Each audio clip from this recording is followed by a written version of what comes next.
Are you saying that actually the coronavirus is going to act as the scapegoat for the irresponsible actions of politicians, central bankers, economists, and policymakers? Is that what you're saying? That's exactly what I'm saying. And what I'm saying is, the way that this started out was the central banks bailed out the banks, and I said that was wrong. You can't bail them out. There's a mechanism called bankruptcy.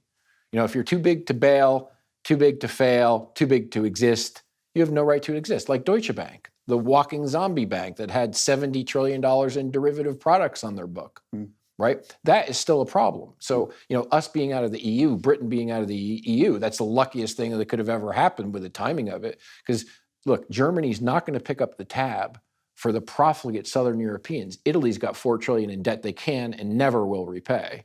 France has their own debt problems and they want to Frexit next. Greece is not even, it's tiny compared to the rest of Europe.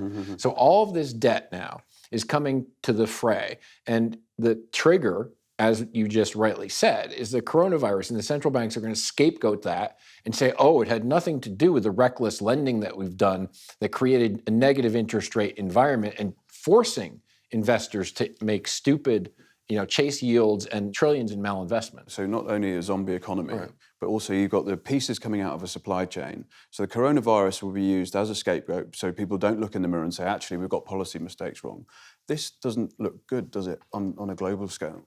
No, I mean, just as a point on that, what we've also seen is when there's a supply chain disruption and share price drops, unless it's addressed in 3 to 4 weeks, it will never, ever recover. Right. And we've seen that stat. And yet most organisations don't factor that in. So, yeah, we're certainly seeing the knock-on effect, and yet no one's got a way of solving this particular one. And the financial engineering, it was basically window dressing. Has that created a complacency around the C-suite where they think, actually, we've got enough cash to be able to buffer this? Well, let's face it, most organisations don't focus on their supply chain. Most organisations focus on their customers and delighting their customers.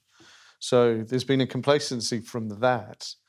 We also see, if you look at your maturity of procurement, which is kind of the front end of your supply chain, if you're a business making lots of money, you don't care about your supply chain. So that's been a big factor. And if I look at the financial organisations, they've only cared about their supply chain because the regulator fine is so much bigger than screwing up their supply chain. Nice. So they haven't really cared about it, they just cared about not getting a fine.